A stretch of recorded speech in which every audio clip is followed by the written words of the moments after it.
16ویں آفت چغل خوری۔ ارشاد ربانی ہے وَلَا تُطِعْ كُلَّ حَلَّافٍ مَّهِينٍ ہَمَّازٍ مَّشَّاءٍ بِنَمِيمٍ، پارہ نمبر 29، رکوع نمبر 3، آیت نمبر 10 اور 11۔ اور کسی ایسے شخص کا کہا نہ مانے جو بہت جھوٹی قسمیں کھانے والا ہو، بے وقت ہو، تانے دینے والا ہو اور چغلیاں لگاتا پھرتا ہو۔ ایک آیت کے بعد ارشاد فرمایا اُتِلِّم بَعْدَ ذَلِكَ زَنِيمٍ، پارہ نمبر 29، رکوع نمبر 3، آیت نمبر 10 اور 11۔ سخت مزاج ہو اور ان سب کے علاوہ حرامزادہ بھی ہو۔ حضرت عبداللہ ابن المبارک رحمۃ اللہ علیہ ارشاد فرماتے ہیں کہ زنیم سے وہ ولد الزنا مراد ہے جو بات نہ چھپائے۔ اس تشریح سے انہوں نے اس امر کی طرف اشارہ فرمایا کہ جو بات نہ چھپا سکے اور چغل خوری میں مبتلا ہو وہ ولد الزنا ہے۔ اللہ جل شانہ ارشاد فرماتے ہیں وَيْلٌ لِكُلِّ ہُمَزَةٍ لُمَزَةٍ، پارہ نمبر 30، رکوع نمبر 29، آیت نمبر 1۔ بڑی خرابی ہے ہر ایسے شخص کے لیے جو پس پشت عیب نکالنے والا ہو۔ اس آیت میں بعض لوگوں نے ہمزہ سے چغل خور مراد لیے ہیں۔ ایک آیت میں ہے حمالۃ الحطب، پارہ نمبر 30، رکوع نمبر 36، آیت نمبر 3، جو لکڑیاں لاد کر لاتی ہے۔ کہتے ہیں کہ وہ حمالۃ الحدید، بات کو ادھر ادھر کرنے والی یعنی چغل خور تھی۔ نیز ارشاد فرمایا فَخَانَتَاهُمَا فَلَمْ يُغْنِيَا عَنْهُمَا مِنَ اللَّهِ شَيْئًا، پارہ نمبر 28، رکوع نمبر 20، آیت نمبر 10۔ سو ان دونوں عورتوں نے ان دونوں بندوں کا حق ضائع کیا تو وہ دونوں نیک بندے اللہ کے مقابلے میں ذرا کام نہ آ سکے۔ یہ آیت حضرت لوط علیہ السلام اور حضرت نوح علیہ السلام کی بیویوں کے بارے میں نازل ہوئی کہ اول الذکر پیغمبر کی بیوی اپنے قوم کے غیر فطری حرکات میں مبتلا لوگوں کو بتلا دیا کرتی تھی کہ آج اس کے شوہر کے ہاں مہمان آئے ہیں، اور ثانی الذکر کی بیوی لوگوں سے کہتی تھی کہ میرے شوہر پاگل اور دیوانے ہیں۔ رسول اللہ صلی اللہ علیہ وسلم کا ارشاد ہے لا يدخل الجنت نمام، یہ بخاری و مسلم کی حدیث ہے جس کو ابو حذیفہ رضی اللہ تعالیٰ عنہ نے روایت کیا ہے۔ چغل خور جنت میں نہیں جائے گا۔ ایک روایت میں نمام کے بجائے قطات کا لفظ ہے، لیکن اس کے معنی بھی وہی ہیں جو نمام کے ہیں۔ حضرت ابو ہریرہ رضی اللہ تعالیٰ عنہ روایت کرتے ہیں کہ رسول اللہ صلی اللہ علیہ وسلم نے ارشاد فرمایا احبکم الی اللہ احسنکم اخلاقا الموتون اکنافا یالفون ویولفون وان ابغضکم الی اللہ الحثاؤون بالنمیمة المفرقون بین الاخوان الملتسمون للبراء العشرات، یہ طبرانی اوسط کی حدیث ہے۔ اللہ کے نزدیک تم میں سب سے زیادہ محبوب وہ لوگ ہیں جو اخلاق میں سب سے اچھے ہیں، جن کے پہلو نرم ہیں، جو محبت کرتے ہیں اور جن سے محبت کی جاتی ہے، اور تم میں سب سے زیادہ ناپسندیدہ لوگ وہ ہیں جو چغلی کھاتے ہیں، بھائیوں میں تفریق پیدا کرتے ہیں اور معصوم لوگوں کی لغزشیں ڈھونڈتے ہیں۔ ایک مرتبہ سرکار دو عالم صلی اللہ علیہ وسلم نے دریافت فرمایا کیا میں تمہیں شرپسند لوگوں سے آگاہ نہ کر دوں؟ صحابہ نے عرض کیا یا رسول اللہ آگاہ فرمائیں، وہ کون لوگ ہیں؟ آپ صلی اللہ علیہ وسلم نے فرمایا المشاؤون بالنمیمة المفسدون بین الاحبۃ الباغون للبراء العیب، یہ احمد کی حدیث ہے جس کو ابو مالک اشعری رضی اللہ تعالیٰ عنہ نے روایت کیا ہے۔ چغلی کرنے والے، دوستوں کے درمیان فساد پیدا کرنے والے اور بے عیبوں کے عیب تلاش کرنے والے۔ حضرت ابو دردہ رضی اللہ تعالیٰ عنہ حضرت صلی اللہ علیہ وسلم کا یہ ارشاد نقل کرتے ہیں من اشار علی مسلم بکلم بشین بها بغیر حق شانہ اللہ بها فی النار فی القیامہ، یہ ابن ابی الدنیا اور طبرانی مکارم الاخلاق کی حدیث ہے۔ جو شخص کسی مسلمان پر عیب لگانے کے لیے ایک لفظ سے اشارہ کرے گا، اللہ تعالیٰ اسی لفظ سے قیامت کے دن دوزخ میں عیب لگائے گا۔ حضرت ابو دردہ رضی اللہ تعالیٰ عنہ کی روایت کے الفاظ ہیں أيما رجل أشاء على رجل كلمة هو منها بريء بشينه بها في الدنيا كان حق على الله أن يذيبه بها يوم القيامة في النار. یہ ابن ابی الدنیا کی حدیث ہے جس کو موقوفاً ابن ابی دنیا کی حدیث ہے موقوفاً علی ابی دردہ رضی اللہ تعالیٰ عنہ. جو شخص دنیا میں کسی شخص پر عیب لگانے کے لیے ایسی بات کہے گا جس سے وہ بری ہے، اللہ پر واجب ہوگا کہ قیامت کے دن اسے دوزخ کی آگ میں پگھلائے. حضرت ابو ہریرہ رضی اللہ تعالیٰ عنہ روایت کرتے ہیں، من شہد علی مسلم بشہادۃ لیس لها باہل فلیتبو مقعد من النار. یہ احمد اور ابن ابی دنیا کی حدیث ہے. جس شخص نے کسی شخص کے خلاف جھوٹی گواہی دی اسے اپنا ٹھکانہ جہنم میں بنا لینا چاہیے. کہا جاتا ہے کہ قبر کا 1/3 عذاب چغلی کی وجہ سے ہوگا. حضرت عبداللہ ابن عمر رضی اللہ تعالیٰ عنہ روایت کرتے ہیں کہ سرکار دو عالم صلی اللہ علیہ وسلم نے ارشاد فرمایا، ان اللہ لما خلق الجنہ قال لها تکلمی فقالت سعد من دخلنی فقال الجبار جل جلالہ وعزتی وجلالی لا يسكن فيك 8 تفر من النار لا يسكنك مدمن خمر ولا مسر على الزنا ولا قتات وهو النمام ولا ديوس ولا شرطي ولا مخنس ولا قاطع رحم ولا الذي يقول على عهد الله أن لم أفعل كذا وكذا ثم لم يفبه. اللہ تعالیٰ نے جب جنت کو پیدا کیا تو اس سے فرمایا کچھ بول. اس نے کہا جو شخص میرے اندر داخل ہوگا وہ خوش نصیب ہے. اللہ تعالیٰ نے فرمایا میری عزت و جلال کی قسم 8 طرح کے لوگ تیرے اندر نہیں رہیں گے: عادی شراب نوش، زنا پر اصرار کرنے والا، چغل خور، دیوس، ظالم سپاہی، مخنث، قاطع رحم، اور وہ شخص جو خدا کی قسم کھا کر کوئی وعدہ کرے اور پھر اسے پورا نہ کرے. یہاں مترجم نے حاشیے میں لکھا ہے کہ مجھے یہ روایت ان الفاظ میں نہیں ملی، البتہ اس حدیث کے مضامین مختلف الفاظ میں منقول ہیں. مثلا مسند احمد میں ہے کہ جنت میں والدین کا نافرمان اور دیوس داخل نہیں ہوگا. نسائی میں عبداللہ ابن عمر رضی اللہ تعالیٰ عنہ کی روایت ہے کہ جنت میں احسان جتلانے والا، نافرمان اور عادی شراب نوش داخل نہیں ہوگا. بخاری و مسلم میں حضرت حذیفہ رضی اللہ تعالیٰ عنہ کی روایت ہے کہ جنت میں چغل خور داخل نہیں ہوگا. انہی دونوں کتابوں میں جبیر ابن مطعم کی حدیث ہے کہ جنت میں قطع رحمی کرنے والا داخل نہیں ہوگا. اور یہاں مترجم کا حاشیہ ختم ہوتا ہے.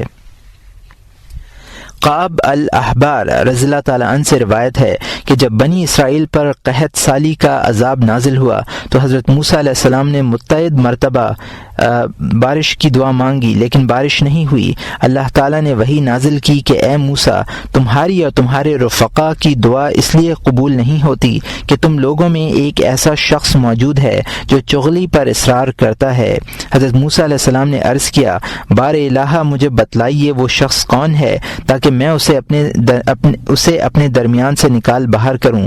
وحی آئی کہ اے موسیٰ، کیا یہ مناسب ہوگا کہ میں تمہیں غیبت کرنے سے منع کروں اور خود غیبت کروں؟ ان سب نے توبہ کی، تب بارش ہوئی اور اس عذاب سے چھٹکارا ملا. ایک شخص کسی دانشور سے علم حاصل کرنے کے لیے 700 کوس چل کر آیا اور کہنے لگا، میں تمہارے پاس اس علم کی خاطر آیا ہوں جس سے اللہ نے تمہیں نوازا ہے.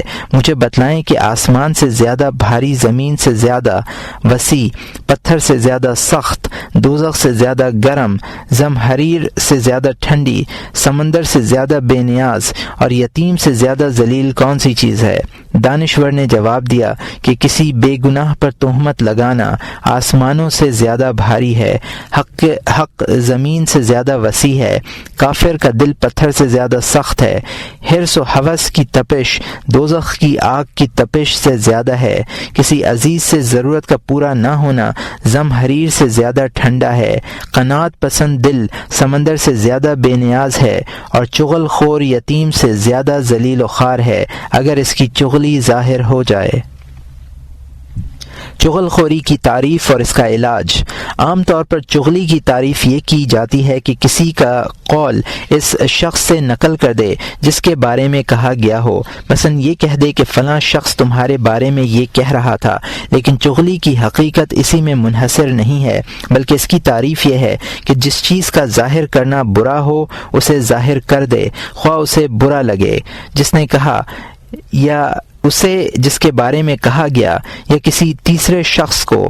پھر یہ ضروری نہیں کہ اس کا اظہار زبان ہی سے ہو، بلکہ کتابت اور رمز و کنایہ بھی زبان ہی کے قائم مقام ہے۔ پھر یہ بھی ضروری نہیں کہ اس چغلی کا تعلق کلام سے ہو یا عمل سے ہو یا منقول عن کے کسی عیب اور نقص سے، غرض کہ چغلی ناپسندیدہ بات کے اظہار کا نام ہے۔ بہرحال جب کسی کی نظر لوگوں کی ناپسندیدہ بات یا مکروہ احوال پر پڑے تو اسے سکوت کرنا چاہیے، البتہ کسی مسلمان کا فائدہ یا کسی گناہ کا ازالہ مقصود ہو تو بولنا چاہیے۔ مثلا اگر یہ دیکھے کہ کوئی شخص کسی کا مال ناحق لے رہا ہے تو اس کے حق کی رعایت و حفاظت کی خاطر گواہی دینی چاہیے اور بتلا دینا چاہیے کہ فلاں شخص نے تمہارا مال لیا ہے۔ لیکن اگر کوئی شخص خود اپنا ہی مال چھپا رہا ہو تو اسے ظاہر کرنا چغلی ہے، اور اگر کسی کا عیب ظاہر کیا تو اس میں دو گناہ ہوں گے، ایک چغلی کا اور دوسرا غیبت کا۔ چغلی کے محرکات۔ چغلی کا محرک یا تو محکی ان یعنی جس کی بات نقل کی جائے کو نقصان پہنچانے کا ارادہ ہوتا ہے، یا محکی لہ جس سے بات نقل کی جائے سے محبت کا اظہار مقصود ہوتا ہے، یا محض دل لگی اور لغویات میں پڑھنے کی عادت چغلی کھانے پر اکساتی ہے۔ اگر کسی شخص کے سامنے چغلی ہو اور یہ کہا جائے کہ فلاں شخص تمہارے بارے میں یہ کہتا ہے، تمہارے خلاف یہ کام کر رہا ہے، یا تمہیں نقصان پہنچانے کی سازش کر رہا ہے، یا تمہارے دوست کا دشمن ہے، یا تمہیں برباد کرنے کے درپے ہے، وغیرہ وغیرہ، اس صورت میں اس شخص کو چاہیے کہ وہ ان 6 باتوں پر عمل کرے۔ اولاً یہ کہ اس کا اعتبار نہ کرے، کیونکہ چغل خور فاسق ہوتا ہے، اس کی شہادت بھی قابل قبول نہیں ہوتی۔ ارشاد ربانی ہے، یا ایھا الذین آمنوا ان جاءکم فاسق بنبأ فتبینوا ان تصیبوا قوما بجہالہ، پارہ نمبر 26 رکوع نمبر 13 آیت نمبر 6۔ اے ایمان والو، اگر کوئی شریر آدمی تمہارے پاس کوئی خبر لائے تو خوب تحقیق کر لیا کرو، کبھی کسی قوم کو نادانی سے کوئی ضرر نہ پہنچا دو۔ ثانیاً یہ کہ اسے چغلی کھانے سے منع کرنے، نصیحت کرنے اور اس کی عمل کی برائی واضح کرے، کیونکہ اللہ تعالیٰ کا فرمان ہے وَأَمُرْ بِالْمَعْرُوفِ وَانْهَ عَنِ الْمُنْكَرِ، پارہ نمبر 21 رکوع نمبر 11 آیت نمبر 17، اور اچھے کاموں کی نصیحت کیا کر اور برے کاموں سے منع کیا کر۔ ثالثاً یہ کہ اس سے اللہ کے واسطے بغض رکھے، کیونکہ وہ اللہ کے نزدیک مبغوض ہے، اور ایسے شخص سے نفرت کرنا واجب ہے جس سے اللہ نفرت کرے۔ رابعاً یہ کہ اس کے کہنے سے اپنے غیر موجود بھائی کے متعلق بدگمان نہ ہو۔ اللہ تعالیٰ کا ارشاد ہے، اجتنبوا کثیرا من الظن ان بعض الظن اثم، پارہ نمبر 26 رکوع نمبر 14 آیت نمبر 12۔ بہت سے گمانوں سے بچا کرو، کیونکہ بعض گمان گناہ ہوتے ہیں۔ خامساً یہ کہ جو کچھ اس کے سامنے نقل کیا جائے اسے سن کر مزید معلومات کی جستجو نہ کرے، کیونکہ اللہ تعالیٰ نے اس سے منع فرمایا ہے۔ ارشاد ہے، وَلَا تَجَسَّسُوا، پارہ نمبر 26 رکوع نمبر 14 آیت نمبر 12، اور سراغ مت لگایا کرو۔ سادساً یہ کہ جس بات سے چغل خور کو منع کرے اس میں خود مبتلا نہ ہو، یعنی اس کی چغلی کسی دوسرے سے نقل نہ کرے۔ مثلا کسی سے یہ کہنا کہ فلاں شخص نے مجھ سے فلاں آدمی کے بارے میں ایسا کہا ہے۔ حضرت عمر ابن عبدالعزیز سے مروی ہے کہ ایک شخص ان کے پاس آیا اور کسی دوسرے کے متعلق کچھ کہنے لگا۔ آپ نے فرمایا کہ اگر تم چاہو تو ہم تمہارے اس بیان کی تحقیق کریں، اگر جھوٹ ہو تو تم اس آیت کے مصداق ٹھہرو گے، ان جاءکم فاسق بنبأ فتبینوا، اور سچ ہوا تو اس آیت کے مصداق ہوگے، ہماز مشاء بنمیم۔ تیسری صورت یہ ہے کہ ہم تمہیں معاف کر دیں۔ اس شخص نے عرض کیا امیر المومنین مجھے معاف فرمائے، مجھ سے غلطی ہوئی، میں آئندہ اس غلطی کا اعادہ نہیں کروں گا۔ روایت ہے کہ کسی دانشور کے پاس اس کا کوئی دوست بغرض ملاقات آیا اور کسی دوسرے دوست کے متعلق کچھ کہنے لگا۔ دانشور نے اس سے کہا تم اتنے دنوں میں آئے اور آتے ہی 3 جرم کر بیٹھے۔ پہلا یہ کہ تم نے میرے دوست سے بغض پیدا کر دیا، دوسرا یہ کہ میرے مطمئن اور خالی دل و دماغ کو اضطراب اور بے چینی سے بھر دیا، تیسرا یہ کہ اپنی دیانتداری کو مجروح کر دیا۔ سلیمان ابن عبد الملک بیٹھا ہوا تھا کہ ایک شخص آیا، زہری رحمۃ اللہ علیہ بھی وہاں موجود تھے۔ سلیمان نے آنے والے سے کہا میں نے سنا ہے کہ تو نے میرے متعلق بد زبانی کی ہے اور مجھ پر فلاں فلاں تہمت لگائی ہے۔ اس نے کہا یہ غلط ہے، نہ میں نے بد زبانی کی ہے اور نہ آپ پر کوئی تہمت لگائی ہے۔ سلیمان نے کہا جس شخص نے مجھے اس کی اطلاع دی ہے وہ انتہائی سچا ہے۔ زہری رحمۃ اللہ علیہ نے فرمایا چغل خور سچا ہو ہی نہیں سکتا۔ سلیمان نے اس قول کی تصدیق کی اور اس شخص کو سلامتی کے ساتھ رخصت کیا۔ حسن رضی اللہ تعالیٰ عنہ فرماتے ہیں کہ جو شخص تم سے کسی کی چغلی کھاتا ہے وہ کسی دوسرے سے تمہاری چغلی کھائے گا۔ یہ اس امر کی طرف اشارہ ہے کہ چغل خور اس قابل ہی نہیں ہوتا کہ اس کا اعتبار کیا جائے یا اسے سچا تصور کیا جائے، کیونکہ وہ جھوٹ، غیبت، عذر، خیانت، فریب، نفاق، حسد، تفریق بین المسلمین جیسے سنگین گناہوں کا مرتکب ہے، اور وہ اسی سلسلے کو ختم کرنے کے در پہ رہتا ہے جسے متصل رہنے کا حکم دیا گیا ہے اور زمین میں فساد پھیلاتا ہے۔ اللہ تعالیٰ کا ارشاد ہے وَيَقْطَعُونَ مَا أَمْرَ اللَّهُ بِهِ أَن يُوصَلَ وَيُفْسِدُونَ فِي الْأَرْضِ، پارہ نمبر 13 رکوع نمبر 9 آیت نمبر 25۔ اور خدا تعالیٰ نے جن علاقوں کے قائم رکھنے کا حکم فرمایا ہے ان کو قطع کرتے ہیں اور زمین یعنی دنیا میں فساد کرتے ہیں۔ ایک جگہ ارشاد فرمایا انما السبیل علی الذین یظلمون الناس ویبغون فی الارض بغیر الحق، پارہ نمبر 25 رکوع نمبر 5 آیت نمبر 42۔ الزام صرف ان لوگوں پر ہے جو لوگوں پر ظلم کرتے ہیں اور ناحق دنیا میں سرکشی کرتے ہیں۔ چغل خور بھی ایسے ہی لوگوں کے زمرے میں شامل ہے۔ نبی اکرم صلی اللہ علیہ وسلم کا ارشاد ہے ان من شرار الناس من اتقاہ الناس لشبرا، یہ بخاری و مسلم کی حدیث ہے جس کو عائشہ رضی اللہ عنہا نے روایت کیا ہے۔ بدترین آدمی وہ ہے جس سے لوگ اس کے شر کی وجہ سے ڈریں۔ چغل خور بھی شر کا داعی ہوتا ہے، وہ خیر کا پیغامبر نہیں ہوتا۔ ایک حدیث میں ہے لا يدخل الجنت قاطع، یہ بخاری و مسلم کی حدیث ہے جس کو جبیر بن مطعم رضی اللہ تعالیٰ عنہ نے روایت کیا ہے، قطع کرنے والا جنت میں داخل نہیں ہوگا۔ بعض لوگوں کے نزدیک قاطع سے مراد وہ شخص ہے جو دو دوستوں کے درمیان ایک سے دوسرے کی چغلی کر کے تفریق پیدا کرے، اور بعض کے نزدیک وہ شخص مراد ہے جو قطع رحمی کرے۔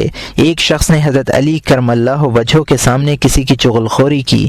آپ نے اس سے فرمایا کہ ہم تیری بات کی تحقیق کریں گے، اگر سچ ہوئی تو تجھ سے ناراض ہوں گے، جھوٹ نکلی تو تجھے سزا دیں گے، اور اگر تو معاف کرانا چاہے تو معاف کر دیں گے۔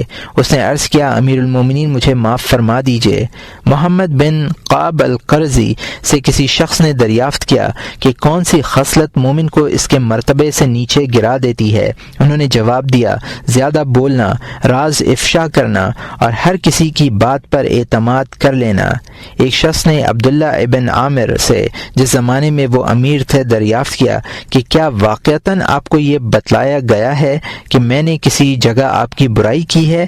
اگر یہ صحیح ہے تو مجھے اس شخص کا نام بتلائیں جس نے یہ جھوٹ میری طرف منسوب کیا ہے۔ عبداللہ ابن عامر رضی اللہ تعالیٰ عنہ نے جواب دیا کہ مجھے اپنے آپ کو گالی دینا پسند نہیں ہے، میرے لیے بس اتنا ہی کافی ہے کہ میں نے اس شخص کی بات کا اعتبار نہیں کیا اور نہ اس کے کہنے سے تمہارے ساتھ اپنا تعلق ختم کیا۔ کسی بزرگ کے سامنے چغلی کا ذکر ہوا، انہوں نے فرمایا لوگوں کو کیا ہو گیا ہے کہ وہ ہر شخص سے سچ کی توقع رکھتے ہیں لیکن چغل خور کے جھوٹ پر اعتبار کر لیتے ہیں۔ حضرت مصعب ابن الزبیر رضی اللہ تعالیٰ عنہ فرمایا کرتے تھے کہ ہمارا خیال یہ ہے کہ چغلی کرنے کی بنسبت چغلی کا اعتبار کر لینا زیادہ برا ہے، اس لیے کہ چغلی میں صرف حکایت ہے لیکن اعتبار کرنے میں اس کی تصدیق ٹھیک بھی ہے اور آئندہ کے لیے چغلی کرنے کی اجازت بھی، اس لیے چغل خور سے کنارہ کشی اختیار کرنی چاہیے۔ فرض کیجئے چغل خور اپنی چغلی میں سچا ہے، تب بھی وہ کمینگی سے خالی نہیں، اس لیے کہ اس نے دوسرے کی عزت کی پاسداری نہیں کی اور پردہ پوشی پر کاربند نہیں ہوا۔ ایک حدیث میں ہے السائی بالناس الی الناس لغیر رشد، یہ حاکم کی حدیث ہے جس کو ابو موسیٰ رضی اللہ تعالیٰ عنہ نے روایت کیا ہے۔ لوگوں سے لوگوں کی چغلی کھانے والا حرامی ہے۔ ایک شخص سلیمان ابن الملک کے پاس آیا اور اس نے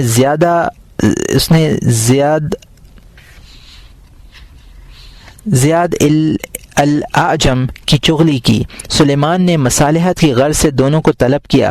زیاد نے اس شخص سے مخاطب ہو کر 2 شعر پڑھے، فَأَنَّتْ أَمْرَوْ مَا أَتَمْنَتَكْ خَالِيَةً فَخَنَتْ وَأَمَّا قَلْتَ قَوْلَ بِلَا عِلْمٍ فَأَنْتَ مِنَ الْأَمْرِ الَّذِي كَانَ بَيْنَنَا بِمَنْزِلَةِ بَيْنَ الْخِيَانَةِ وَالْإِثْمِ۔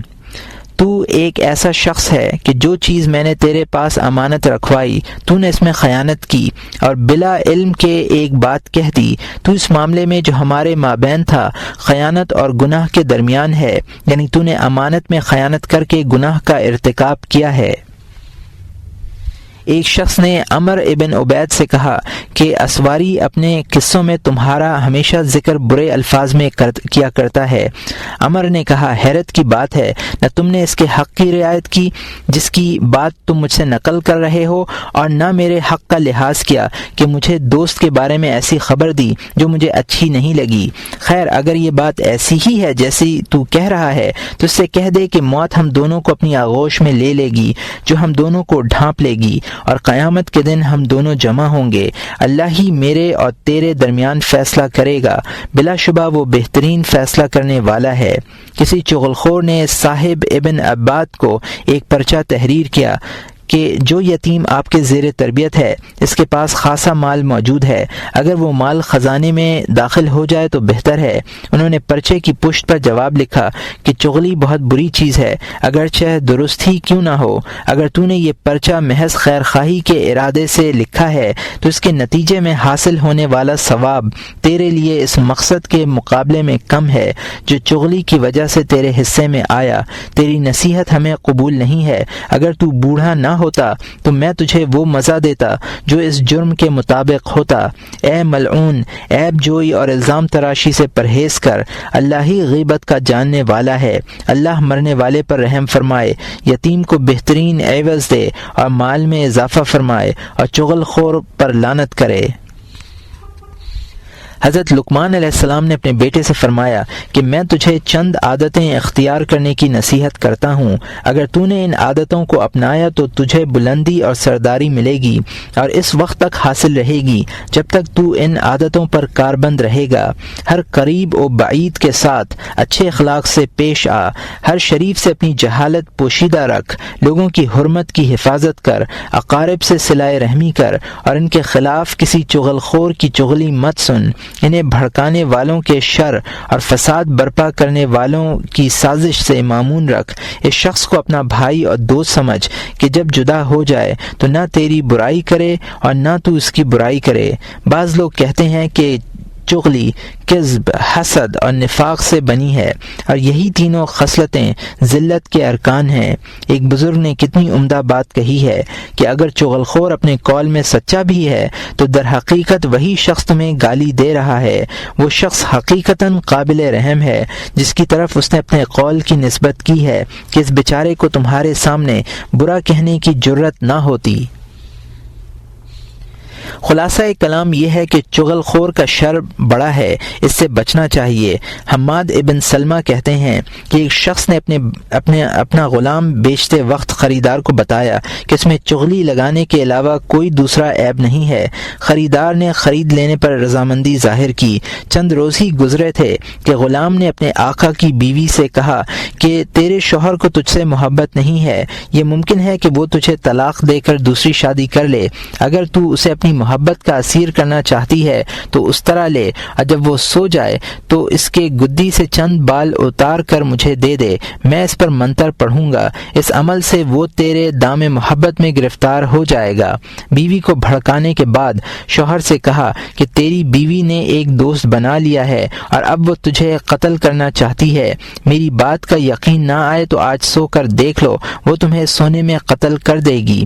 بہتر یہ ہے کہ آج سونا مت، بلکہ اس طرح لیٹ جانا جیسے سو رہے ہو، پھر دیکھنا وہ کیا کرتی ہے۔ شوہر نے اس کے مشورے پر عمل کرتے ہوئے سونے کا ڈھونگ رچایا۔ عورت نے یہ یقین کرنے کے بعد کہ وہ غفلت کی نیند سو گیا ہے، اس طرح لیا اور گدی کے بال اتارنے کے لیے آگے بڑھی۔ شوہر نے ایک دم آنکھیں کھول دیں، اس طرح دیکھ کر اسے یقین ہو گیا کہ اور انہوں نے انتقام کے طور پر شوہر کو مار ڈالا۔ نتیجہ یہ ہوا کہ میاں بیوی دونوں کے قبیلے آپس میں لڑ پڑے اور جنگ کی آگ بھڑک اٹھی۔ 17ویں آفت، دو رخا پن یعنی نفاق۔ کلام کا نفاق بھی بہت بڑا عیب ہے۔ دو رخی زبان رکھنے والا شخص دو دشمنوں کی دشمنی سے خوب فائدہ اٹھاتا ہے، جس سے ملتا ہے اسے ہی اپنے خلوص اور حمایت کا یقین دلاتا ہے اور دوسرے فریق کو برا کہتا ہے۔ ایسا شاذ ہی ہوتا ہے کہ ایک شخص دو مخالفوں سے ملے اور ان دونوں کے موافق بات کہنے سے بچا رہے، یہ عین نفاق ہے۔ حضرت عمار ابن یاسر رضی اللہ تعالیٰ عنہ روایت کرتے ہیں کہ رسول اکرم صلی اللہ علیہ وسلم نے ارشاد فرمایا، من کان له وجہان فی الدنیا کان له لسانان من نار یوم القیامہ۔ یہ بخاری الادب المفرد کی حدیث ہے۔ جس شخص کے دنیا میں دو چہرے ہوں گے، قیامت کے دن اس کے منہ میں آگ کی دو زبانیں ہوں گی۔ حضرت ابو ہریرہ رضی اللہ تعالیٰ عنہ سرکار دو عالم صلی اللہ علیہ وسلم کا یہ ارشاد نقل کرتے ہیں، تجدون من شر عباد اللہ یوم القیامہ ذل وجہین الذی یاتی ہؤلاء بحدیث وہؤلاء بحدیث۔ یہ بخاری و مسلم اور ابن ابی الدنیا کی حدیث ہے، واللفظ لا۔ قیامت کے روز اللہ کے بندوں میں سے نہایت برا دو رخے شخص کو پاؤ گے کہ ان سے کچھ کہتا تھا اور ان سے کچھ۔ ایک روایت میں بحدیث کی جگہ بوجہ وارد ہے۔ حضرت ابو ہریرہ رضی اللہ تعالیٰ عنہ فرمایا کرتے تھے کہ دو رخا شخص اللہ کے نزدیک امین نہیں ہوتا۔ مالک ابن دینار رحمۃ اللہ علیہ فرماتے ہیں کہ میں نے تورات میں پڑھا کہ اس شخص کی امانت باقی نہیں رہتی جو اپنے ساتھی سے دو رخی بات کہے۔ اللہ تعالیٰ ایسے منہ کو ہلاک کرے جس سے دو رخی باتیں نکلیں۔ حضرت صلی اللہ علیہ وسلم کا ارشاد ہے، ابغض خلیق اللہ الی اللہ یوم القیامۃ الکذابون والمستکبرون والذین یکثرون بعد لا اخوانہم فی صدورہم فاذا لقوہم تقولهم والذین اذا دعوا الی اللہ ورسولہ كانوا ابطاء واذا دعوا الى الشیطان وامرہ كانوا اسراء۔ قیامت کے دن اللہ کے نزدیک اس کی اپنے مخلوق میں سب سے برے لوگ وہ ہوں گے جو جھوٹ بولتے ہیں، تکبر کرتے ہیں، اور جو لوگ اپنے بھائیوں کے لیے دلوں میں کینہ رکھتے ہیں کہ جب ان سے ملتے ہیں تو ان کی چاپلوسی کرتے ہیں، اور جب وہ لوگ کہ جب انہیں اللہ اور اس کے رسول کی طرف بلایا جائے وہ دیر کرنے والے ہوں، اور شیطان اور اس کے کام کی دعوت دی جائے تو وہ جلدی کرنے والے ہوں۔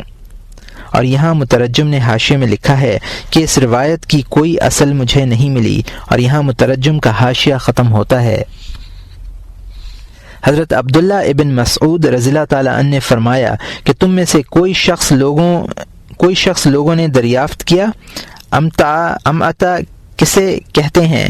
فرمایا وہ شخص جو ہوائے رخ پر ہے کہ جدھر ہوا دیکھی ادھر ہو لیا۔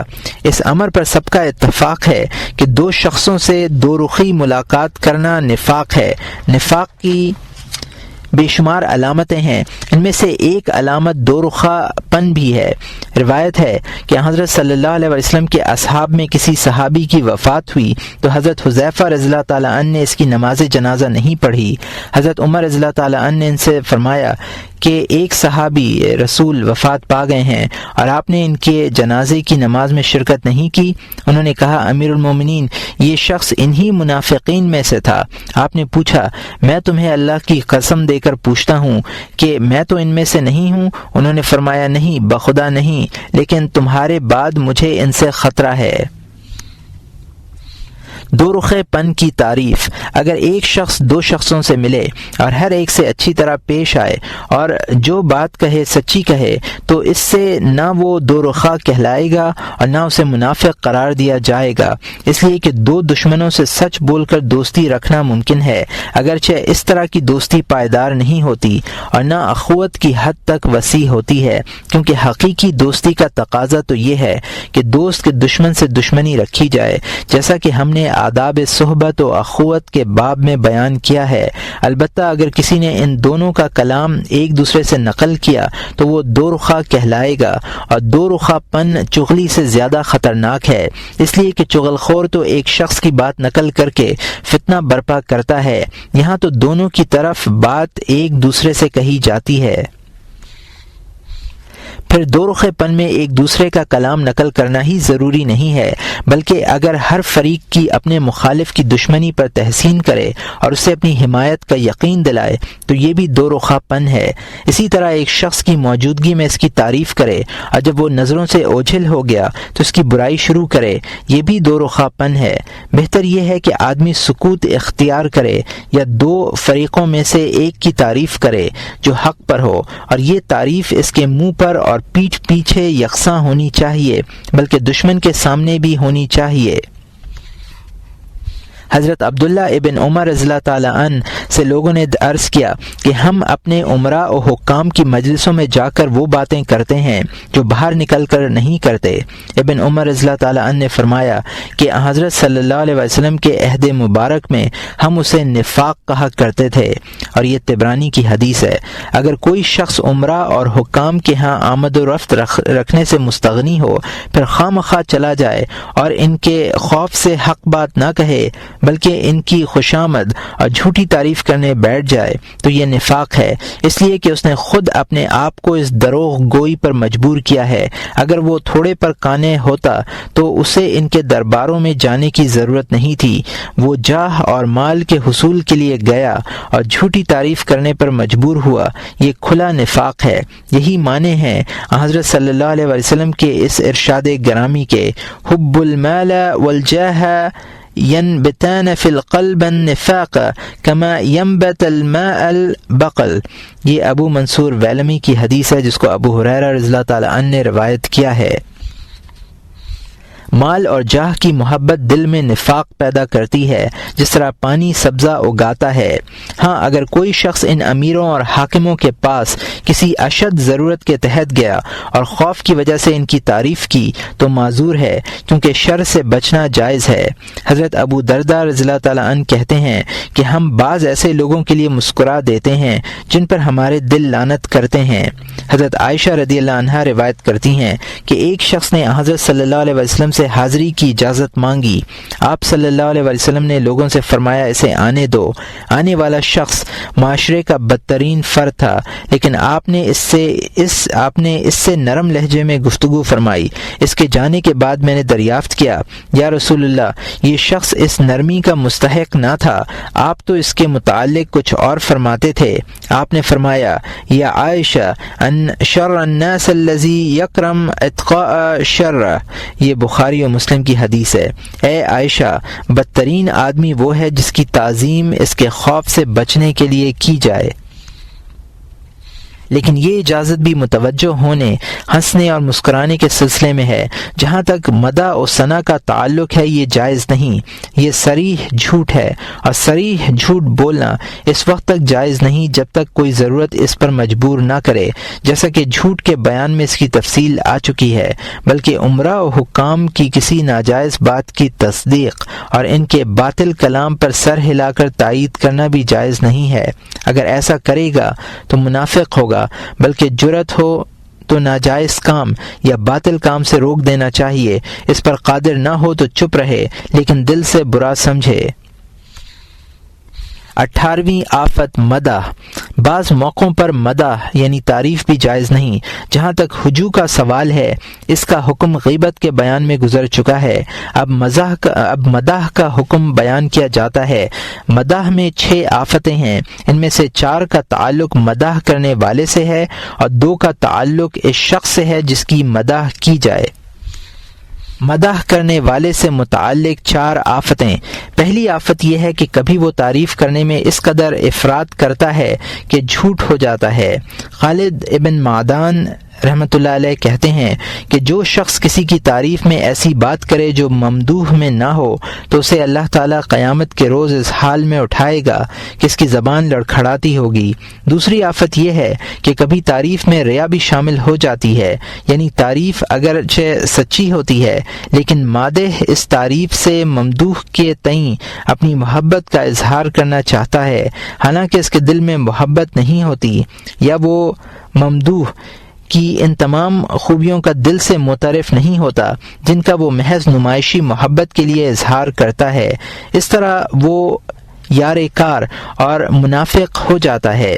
تیسری آفت یہ ہے کہ بعض اوقات وہ ایسی باتیں بیان کرتا ہے جس کی نہ اسے تحقیق ہوتی ہے اور نہ علم و اطلاع۔ روایت ہے کہ ایک شخص نے سرکار دو عالم صلی اللہ علیہ وسلم کے سامنے کسی کی تعریف کی۔ آپ نے اسے فرمایا وَيَحْكَ قَطَعْتَ عَنْكَ صَاحِبَكَ لَوْ سَمْعَهَا مَا أَفْلَهَ ثُمَّ قَالَ إِنْ كَانَ أَحَدَكُمْ لَا بَدَمَا دَجَا أَخَا فَلْيَقُلْ أَحْسَبْ فُلَانًا وَلَا أَسْكِي عَلَى اللَّهِ أَحَدًا حَسِبَهُ اللَّهُ أَنْ كَانَ يُرِي أَنَّهُ كَذَلِكَ۔ یہ بخاری و مسلم کی حدیث ہے جس کو ابو بکرہ رضی اللہ تعالیٰ عنہ نے روایت کیا ہے۔ کم بخت، تو نے اپنے ساتھی کی گردن کاٹ ڈالی، اگر وہ سنے گا تو فلاح نہ پائے گا۔ پھر فرمایا اگر تمہارے لیے اپنے بھائی کی تعریف کرنا ضروری ہی ہو تو اس طرح کہو کہ میں فلاں کو ایسا سمجھتا ہوں، اللہ کے یہاں اس کے تزکیے کا علم نہیں کرتا، اس کا جاننے والا اللہ ہے۔ یہ تعریف بھی اس وقت کرے جب یہ جانے کہ وہ ایسا ہے۔ اس آفت کا تعلق ان مطلق اوصاف کے مدح سے ہے جو دلائل سے معلوم ہوتے ہیں۔ مثلا یہ کہنا کہ فلاں شخص متقی ہے، پرہیزگار، زاہد اور خیرات کرنے والا ہے، ظاہر ہے کہ یہ اوصاف مخفی رہتے ہیں اور ان کا تعلق آدمی کے باطن سے ہے جس کی معرفت کا کوئی ذریعہ ہمارے پاس موجود نہیں ہے۔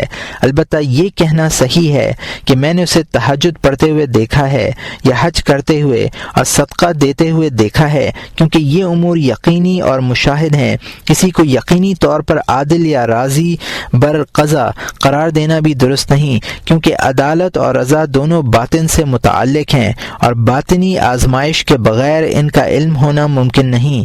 حضرت عمر رضی اللہ تعالیٰ عنہ نے ایک شخص کو کسی دوسرے کی تعریف کرتے ہوئے سنا تو اس سے پوچھا کیا تو نے اس کے ساتھ سفر کیا ہے؟ اس نے عرض کیا نہیں۔ آپ نے پوچھا کیا تو اس کی صبح و شام کا پڑوسی ہے؟ اس نے اس کا جواب بھی نفی میں دیا۔ حضرت عمر رضی اللہ تعالیٰ عنہ نے فرمایا اللہ کی قسم میرے خیال میں تو اسے نہیں جانتا، علم و تحقیق کے بغیر تعریف کر رہا ہے۔ کسی آدمی کے اوصاف سفر، معاملات اور ہر وقت کی قربت سے نمایاں ہوتے ہیں۔ کسی آدمی کے اوصاف، سفر، معاملات اور ہر وقت کی قربت سے نمایاں ہوتے ہیں، جبکہ نہ تو اس کے اسفار کا رفیق ہے، نہ ہمسایہ ہے اور نہ تو نے اس سے خرید و فروخت کے معاملات کیے ہیں، پھر کس بنا پر اس کی تعریف کر رہا ہے؟ چوتھی آفت یہ ہے کہ مدح کرنے والا اپنی مدح سے ظالم اور فاسق ممدوح کے خوش ہونے کا موقع دیتا ہے، جبکہ یہ ناجائز ہے۔ رسول اللہ صلی اللہ علیہ وسلم کا ارشاد ہے ان اللہ تعالی یغضب اذا مدح الفاسق۔ یہ ابن ابی دنیا اور بہقی کی حدیث ہے جس کو انس رضی اللہ تعالیٰ عنہ نے روایت کیا ہے۔ جب فاسق کی تعریف کی جاتی ہے اللہ تعالی ناراض ہوتے ہیں۔ حضرت حسن رضی اللہ تعالیٰ عنہ ارشاد فرماتے ہیں کہ جس شخص نے کسی ظالم کو درازی عمر کی دعا دی اس نے گویا اس خواہش کا اظہار کیا کہ اللہ کی زمین میں اس کی نافرمانی کا سلسلہ دراز رہے۔ ظالم اور فاسق مذمت اور ہجو کا مستحق ہے تاکہ غمگین ہو اور اپنے ظلم و فسق سے باز آئے، وہ تعریف کا مستحق نہیں ہے۔ ممدوح سے متعلق دو آفتیں۔ پہلی آفت یہ ہے کہ تعریف و ستائش سے اس کے دل میں کبر اور عجب پیدا ہوتا ہے، یہ دونوں صفتیں ہلاک کرنے والی ہیں۔ حضرت حسن رضی اللہ تعالیٰ عنہ سے روایت ہے کہ ایک بار حضرت عمر رضی اللہ تعالیٰ عنہ لوگوں کے حلقے میں درہ لیے بیٹھے تھے، اتنے میں جارود ابن المنذر آئے۔ حاضرین میں سے کسی نے کہا یہ ربیعہ قوم کے سردار ہیں۔ حضرت عمر رضی اللہ تعالیٰ عنہ اور مجلس میں موجود لوگوں نے بھی یہ جملہ سنا اور جارود ابن المنذر نے بھی۔ جب وہ قریب آئے تو آپ نے انہیں آہستہ سے کوڑا لگایا۔ انہوں نے عرض کیا امیر المومنین مجھ سے کیا خطا سرزد ہوئی ہے؟ فرمایا کیا تو نے سنا نہیں فلاں شخص تیرے بارے میں کیا کہہ رہا تھا؟ عرض کیا جی ہاں سنا ہے۔ فرمایا مجھے یہ خوف ہوا کہ یہ بات سن کر کہیں تو مغرور نہ ہو جائے۔ دوسری آفت یہ ہے کہ دوسرے کی تعریف سے خوش ہوگا اور یہ غلط فہمی دل میں راسخ ہو جائے گی کہ میں اچھا ہوں اسی لیے لوگ میری تعریف کرتے ہیں۔ یہ خوش فہمی اسے عمل میں سست بنا دے گی اور خود پسندی کے مرض میں مبتلا کر دے گی اور دل میں یہ احساس پیدا کرے گی کہ اب عمل کی کوئی ضرورت نہیں ہے۔ اسی لیے مذکورہ بالا روایت کے مطابق تعریف کرنے والے سے کیا فرمایا گیا کہ تو نے اپنے دوست کی تعریف کر کے اچھا سلوک نہیں کیا بلکہ اس کی گردن کاٹ دی، اگر وہ سنے گا تو فلاح نہ پائے گا۔ اسی طرح کی ایک حدیث میں ہے اذا مدحت اخاک فی وجہ فکأنما مررت علی حلق موسی رمیدا۔ یہ ابن المبارک فی الزہد والدقائق کی حدیث ہے جس کو یحییٰ بن جابر نے مرسلاً روایت کیا ہے۔ جب تو نے اپنے بھائی کی تعریف اس کے منہ پر کی تو گویا اس کی گردن پر تیز اس طرح پھیر دیا۔ ایک شخص سے جس نے کسی کی تعریف کی تھی یہ فرمایا اقدت الرجل اقرق اللہ، تو نے اس شخص کو ذبح کر دیا، خدا تجھے ہلاک کرے۔ اور یہاں مترجم نے حاشیے میں لکھا ہے کہ اس روایت کی اصل مجھے نہیں ملی، اور یہاں مترجم کا حاشیہ ختم ہوتا ہے۔ مطرف فرماتے ہیں کہ جب بھی میں نے کسی کی زبان سے اپنی تعریف سنی اب میں اپنی نظروں میں گر گیا اور میرا نفس میرے نزدیک ذلیل ہو گیا۔ زیادہ ابن ابی مسلم کا قول ہے کہ جو شخص بھی اپنی تعریف یا مدح سنتا ہے شیطان اسے فخر اور شیخی میں مبتلا کر دیتا ہے لیکن مومن اس سے محفوظ رہتا ہے۔ ابن المبارک فرماتے ہیں کہ مطرف اور زیادہ دونوں کے قول صحیح ہیں، البتہ زیادہ نے جو کچھ کہا وہ عوام کے قلب کی تصویر ہے اور مطرف کا قول خواص کے قلب کی حقیقت ہے، یعنی عوام اپنی تعریف سے مغرور ہو جاتے ہیں اور خواص متواضع۔ ایک حدیث میں ہے لو مشی رجل الى رجل بالسکین مرحف کان خیر له من ان یثنی علیہ فی وجہہ، اگر کوئی آدمی کسی آدمی کی طرف تیز چھری لے کر جائے یہ اس سے بہتر ہے کہ اس کے منہ پر اس کی تعریف کرے۔ اور یہاں مترجم نے حاشیے میں لکھا ہے کہ یہ روایت مجھے نہیں ملی، اور یہاں مترجم کا حاشیہ ختم ہوتا ہے۔ حضرت عمر رضی اللہ تعالیٰ عنہ مدح کو ذبح کیا کرتے تھے کیونکہ جس طرح مسبوح عمل سے رک جاتا ہے اسی طرہ ممدوح بھی عمل میں سستی کرنے لگتا ہے، یا اس لیے کہ مدح سے خود پسندی اور کبر پیدا ہوتے ہیں، اور یہ دونوں دو مہلک بیماریاں ہیں۔ ان بیماریوں سے انسانی روح ہلاک ہو جاتی ہے جس طرح ذبح سے جسم ہلاک ہو جاتا ہے۔ مدح کی اجازت، اگر مدح مذکورہ بالا آفات سے محفوظ ہو تو اس میں کوئی حرج نہیں ہے بلکہ اس طرح کی تعریف مستحب ہے۔ چنانچہ حضرت صلی اللہ علیہ وسلم نے متعدد صحابہ کرام رضوان اللہ تعالی علیہم اجمعین کی تعریف فرمائی، مثلا فرمایا لو وزن ایمان ابی بکر بی ایمان العالم رجح، اگر ابو بکر کا ایمان تمام دنیا کے ایمان سے تولا جائے تو ان کا ایمان ہی بھاری ٹھہرے گا۔ اور یہاں مترجم نے حاشیے میں لکھا ہے کہ یہ روایت کتاب العلم میں گزر چکی ہے، اور یہاں مترجم کا حاشیہ ختم ہوتا ہے۔ حضرت عمر ابن الخطاب رضی اللہ تعالیٰ عنہ کے بارے میں ارشاد فرمایا، لو لم ابعث بعثت یا عمر. یہ ابو منصور ویلمی کی حدیث ہے جس کو ابو ہریرہ رضی اللہ تعالیٰ عنہ نے روایت کیا ہے. اگر میں مبعوث نہ ہوتا تو اے عمر تم پیغمبر ہوتے. اور یہاں مترجم نے حاشیے میں لکھا ہے کہ یہ روایت منکر ہے، البتہ اس سلسلے کی ترمذی کی یہ روایت صحیح اور مشہور ہے، لو کان بعدی نبی لکان عمر. اور یہاں مترجم کا حاشیہ ختم ہوتا ہے. اس سے بڑھ کر کیا تعریف ہو سکتی ہے؟ آپ کو نور بصیرت سے یہ بات معلوم ہو گئی تھی، اس لیے آپ نے اس کا انکشاف فرمایا. نیز یہ حضرات صحابہ کرام اتنا اعلیٰ ظرف رکھتے تھے اور اتنے اونچے کردار کے مالک تھے کہ اس طرح کی تعریف سے ان کے دل میں فخر و مباحات اور عجب و کبر کے جذبات پیدا نہیں ہوتے تھے، بلکہ وہ باری تعالی کا شکر ادا کرتے اور مزید تواضع و انکساری اختیار فرماتے. اسی لیے اپنی زبان سے اپنی تعریف کرنا اچھی بات نہیں ہے، کیونکہ اس میں فخر پایا جاتا ہے. ایک حدیث میں ہے، انا سید ولد آدم ولا فخر. یہ ترمذی اور ابن ماجہ کی حدیث ہے جس کو ابو سعید الخدری رضی اللہ تعالیٰ عنہ نے روایت کیا ہے. میں اولاد آدم کا سردار ہوں اور یہ کوئی شیخی کی بات نہیں، یعنی یہ بات میں بطور تفاخر نہیں کہہ رہا ہوں جیسا کہ دوسرے لوگ اپنی خوبیاں گنا کر فخر کیا کرتے ہیں. حضرت صلی اللہ علیہ وسلم کا افتخار تو اللہ کی قربت کی وجہ سے تھا، نہ کہ اس لیے کہ آپ بنی نوع انسان کے سردار تھے یا آپ کی تخلیق ان سب سے پہلے ہوئی.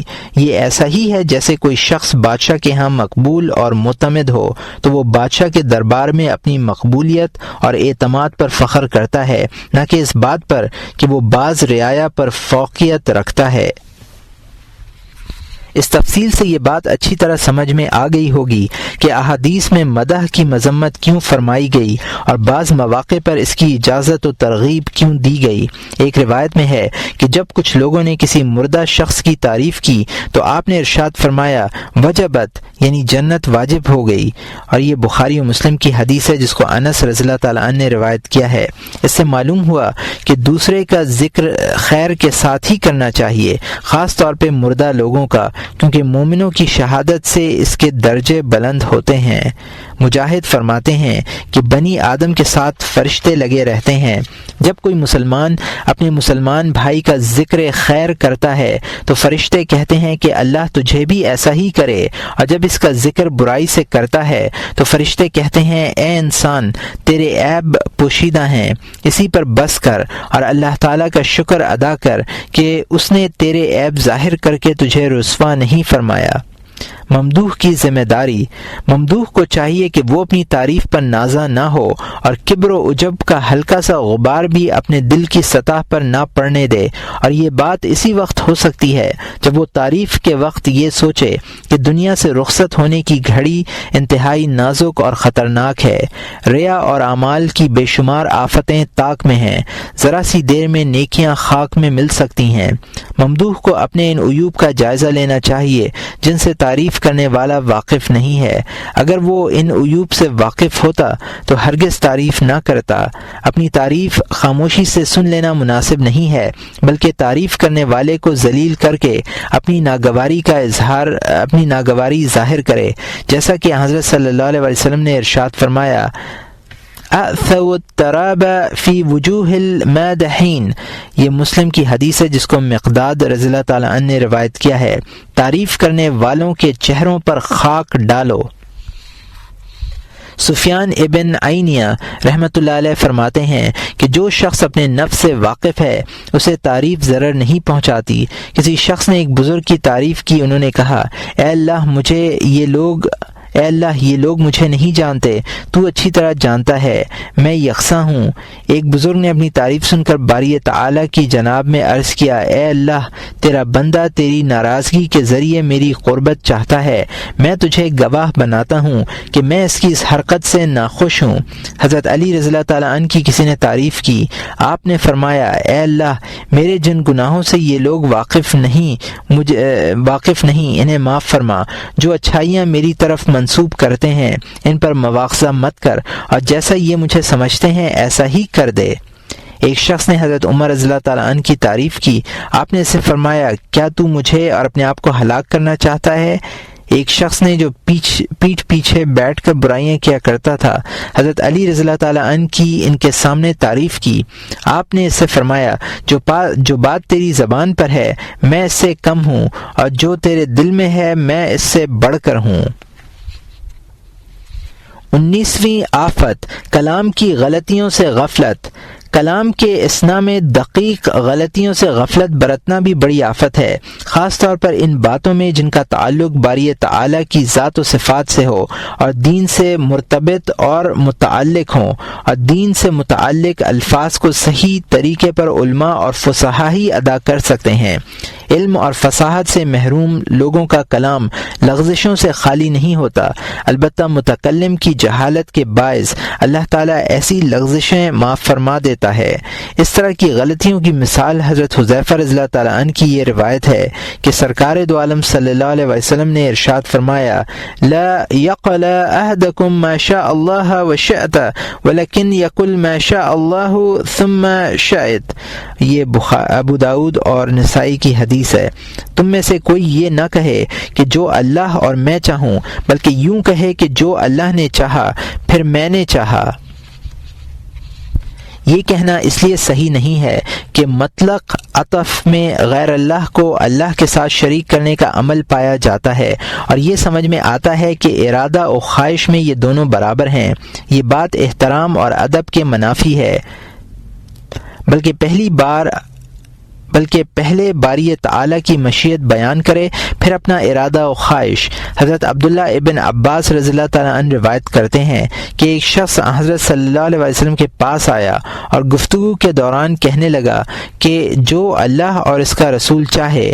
آپ صلی اللہ علیہ وسلم نے فرمایا اجعلتنی اللہ عدیلا بل ما شاء اللہ وحدہ. یہ نسائی اور ابن ماجہ کی حدیث ہے. کیا تو مجھے اللہ کا شریک بناتا ہے؟ بلکہ یوں کہہ جو اللہ وحدہ لا شریک چاہے. ایک شخص نے حضرت صلی اللہ علیہ وسلم کے سامنے خطبہ پڑھا اور یہ کہا من یطع اللہ ورسولہ فقد رشد ومن یعصہ فقد غوی. جس شخص نے اللہ اور اس کے رسول کی اطاعت کی وہ راہیاب ہوا، اور جس نے ان دونوں کی نافرمانی کی وہ گمراہ ہوا. آپ نے فرمایا تثنیہ کے ضمیر ہما مطلع یہ عین برابری اور مشارکت پر دلالت کرتی ہے، بلکہ اس طرح کہے وَمَن یعص اللہ ورسولہ. ابراہیم ابن ادہم رحمۃ اللہ علیہ اس طرح کہنے کو اچھا نہیں سمجھتے تھے کہ اللہ کی پناہ تیری پناہ، بلکہ اگر کوئی کہنا چاہے تو یوں کہے اللہ کی پناہ پھر تیری پناہ. بعض لوگ یہ کہنا برا جانتے ہیں کہ اے اللہ ہمیں دوزخ سے آزاد کر، اور اس کی وجہ یہ بیان کرتے ہیں کہ آزاد کرنا دوزخ میں داخل کرنے کے بعد ہوگا، اس لیے کیا ضروری ہے کہ ہم یہ الفاظ بولیں؟ یوں کیوں نہ کہیں اے اللہ ہمیں دوزخ سے بچا.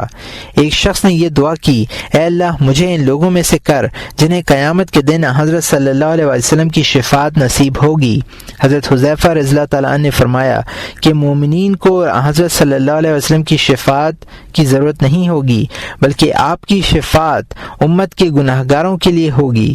ابراہیم فرماتے ہیں کہ اگر کوئی شخص کسی کو گدھا یا سور کہہ کر پکارے گا تو قیامت کے روز باری تعالی سے پوچھیں گے کہ بتا کیا میں نے اسے گدھا بنایا تھا، کیا میں نے اسے خنزیر بنا کر پیدا کیا تھا. حضرت ابن عباس رضی اللہ تعالیٰ عنہ فرماتے ہیں کہ تم میں سے بعض آدمی ایسا شرک کرتے ہیں کہ کتے تک کو شریک بنا دیتے ہیں، یعنی یوں کہتے ہیں کہ اگر یہ کتا نہ ہوتا تو آج رات ہمارے گھر میں چوری ہو گئی ہوتی. حضرت عمر رضی اللہ تعالیٰ عنہ روایت کرتے ہیں کہ سرکار دو عالم صلی اللہ علیہ وسلم نے ارشاد فرمایا ان اللہ تعالی ینہاکم ان تحلفوا بآبائکم من کان حالفا فلیحلف باللہ او لا یصمت. یہ بخاری و مسلم کی حدیث ہے. اللہ تعالیٰ تمہیں اس بات سے منع کرتا ہے کہ اپنے آباء و اجداد کے نام کی قسم کھاؤ، یا جس شخص کو قسم کھانی ہو اسے اللہ کی قسم کھانی چاہیے یا خاموش رہنا چاہیے. حضرت عمر رضی اللہ تعالیٰ عنہ ارشاد فرماتے ہیں کہ اللہ کی قسم میں نے اس ارشاد مبارک کو سننے کے بعد کبھی آباء و اجداد کے نام کی قسم نہیں کھائی۔ ایک روایت میں ہے لا تسم العنب کرم انما الکرم الرجل المسلم، یہ بخاری و مسلم کی حدیث ہے جس کو وائل ابن محمد نے روایت کیا ہے۔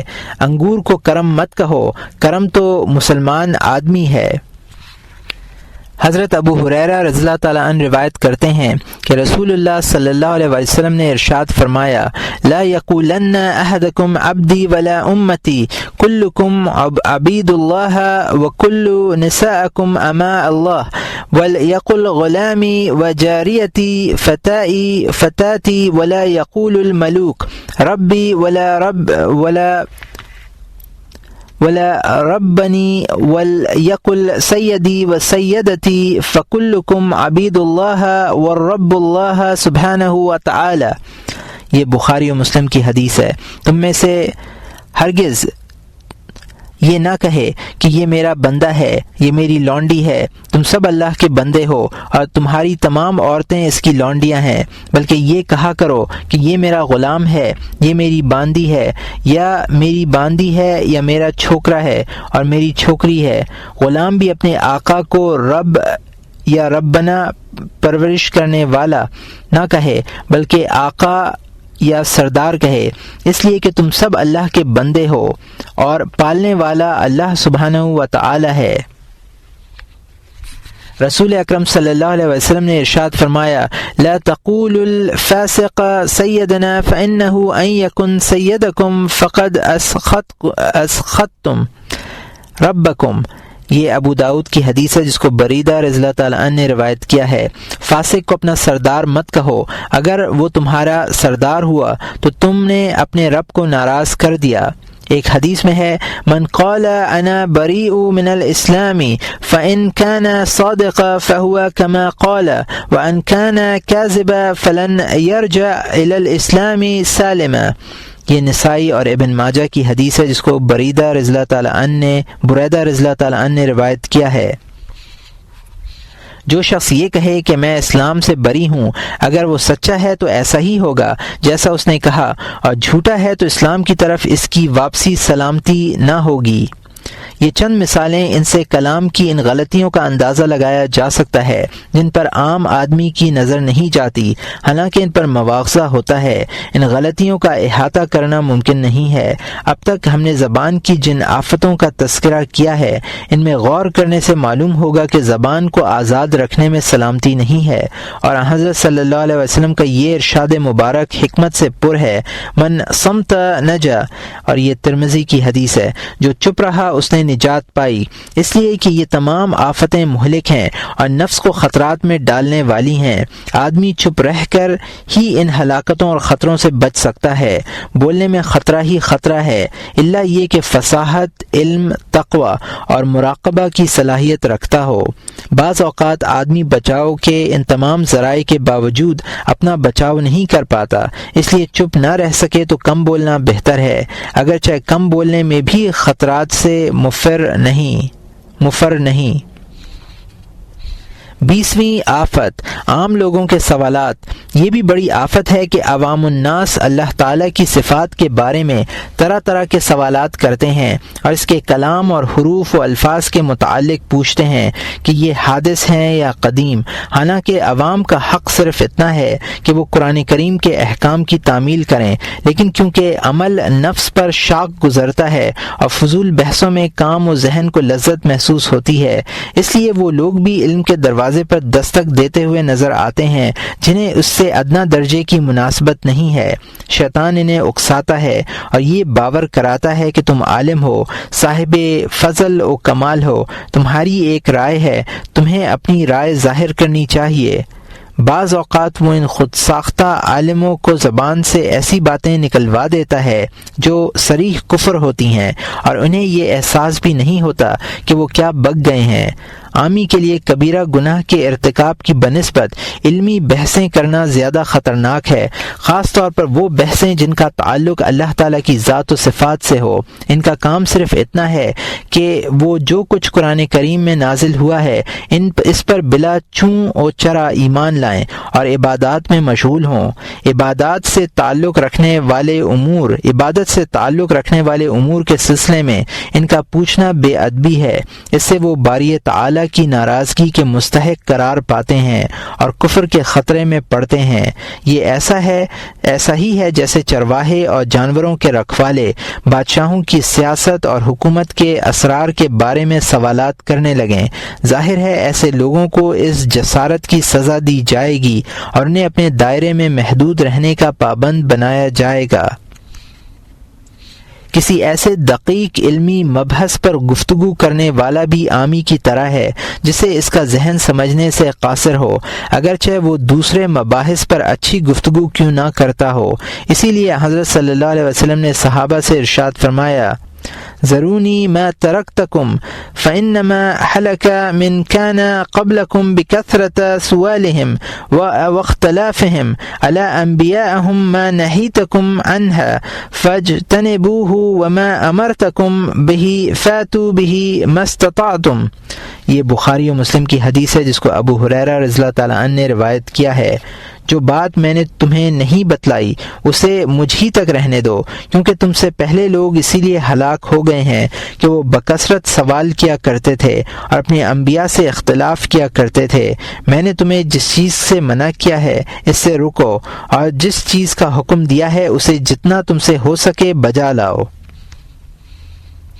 حضرت انس رضی اللہ تعالیٰ عنہ روایت کرتے ہیں کہ ایک روز صحابہ رضوان اللہ علیہم اجمعین نے آپ سے بہت زیادہ سوالات کیے۔ آپ سوالات کی کثرت سے ناخوش ہوئے اور اسی حالت میں منبر پر تشریف لا کر لوگوں سے فرمایا، پوچھو، خوب پوچھو، جو سوال تم کرو گے میں اس کا جواب دوں گا۔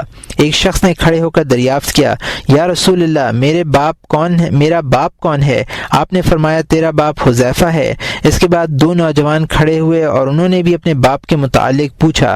آپ نے فرمایا تمہارا باپ وہ ہے جس کی طرف تمہاری نسبت کی جاتی ہے۔ پھر ایک شخص اٹھا اور اس نے دریافت کیا، کیا میں جنت میں جاؤں گا یا دوزخ میں؟ آپ نے فرمایا دوزخ میں۔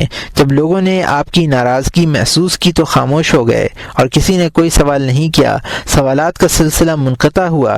حضرت عمر رضی اللہ تعالیٰ عنہ اٹھے اور انہوں نے اعلان کیا، رضینا باللہ ربا وبالاسلام دینا وبمحمد صلی اللہ علیہ وسلم نبیا۔ ہم اس پر راضی ہیں کہ اللہ ہمارا رب ہے، اسلام ہمارا دین ہے اور محمد صلی اللہ علیہ وسلم ہمارے نبی ہیں۔ آپ صلی اللہ علیہ وسلم نے فرمایا، اے عمر تو بیٹھ جا، اللہ تجھ پر رحم کرے، جیسا کہ مجھے معلوم ہے تجھے توفیق ارزانی ہے۔ یہ بخاری و مسلم میں مختصراً ابو موسیٰ رضی اللہ تعالیٰ عنہ نے روایت کیا ہے۔ ایک حدیث میں ہے کہ سرکار دو عالم صلی اللہ علیہ وسلم نے بحث کرنے، مال ضائع کرنے اور کثرت سے سوالات کرنے سے منع فرمایا ہے، اور یہ بخاری و مسلم کی حدیث ہے جس کو مغیرہ بن شعبہ رضی اللہ تعالیٰ عنہ نے روایت کیا ہے۔ رسول اللہ صلی اللہ علیہ وسلم فرماتے ہیں، یوشک الناس یتساءلون حتی یقولوا قد خلق اللہ الخلق فمن خلق اللہ فإذا قالوا ذلك فقولوا قل هو الله أحد الله الصمد حتى تختموا السورة ثم ليتهل أحدكم أن يسار ثلاثة ويستعذ بالله من الشيطان الرجيم۔ یہ بخاری و مسلم کی حدیث ہے جس کو ابو ہریرہ رضی اللہ تعالیٰ عنہ نے روایت کیا ہے۔ مجھے ایسا لگتا ہے کہ لوگ سوالات کرتے کرتے یہ کہنے لگیں گے کہ اللہ نے مخلوق کو پیدا کیا ہے تو اللہ کو کس نے پیدا کیا ہے؟ اگر لوگ یہ پوچھیں تو انہیں بتلاؤ کہ اللہ ایک ہے، اللہ بے نیاز ہے۔ پوری سورہ اخلاص سنا دو آخر تک، پھر تم میں سے ایک بائیں طرف تھوک دے اور شیطان رجیم سے اللہ کی پناہ مانگے۔ حضرت جابر رضی اللہ تعالیٰ عنہ فرماتے ہیں کہ آیت طلاً، یعنی یہاں مترجم نے حاشیے میں لکھا ہے کہ یہ آیت سورہ نور میں ہے، اس میں ان لوگوں کی سزا بیان کی گئی ہے جو اپنی منکوحہ بیویوں پر زنا کی تہمت لگاتے ہیں اور ان کے پاس بجز دعوے کے کوئی گواہ نہیں ہوتا، اور یہاں مترجم کا حاشیہ ختم ہوتا ہے۔ حضرت جابر رضی اللہ تعالیٰ عنہ فرماتے ہیں کہ آیت طلاً اور بلا ضرورت سوال نہ کرنا چاہیے۔ حضرت خضر نے اپنے ساتھ لے جانے سے پہلے حضرت موسیٰ علیہ السلام پر یہ بات واضح کر دی تھی کہ وہ اپنے طور پر کچھ نہ پوچھیں یہاں تک کہ میں خود ہی ذکر نہ کر دوں۔ جب انہوں نے کشتی میں سوراخ کر دینے پر تعجب ظاہر کرتے ہوئے اس کی وجہ معلوم کی تو حضرت خضر نے ان کا وعدہ یاد دلایا۔ حضرت موسیٰ علیہ السلام نے معذرت کی، 3 مرتبہ ایسا ہی ہوا، بالآخر حضرت خضر نے علیحدگی کا اعلان کر دیا۔ دین کے اسرار اور غامض امور کے بارے میں عوام کا کچھ دریافت کرنا عظیم ترین آفت ہے، اس سے فتنے پیدا ہو سکتے ہیں، اس لیے عوام کو اس طرح کے سوالات سے روکنا اور منع کرنا واجب ہے۔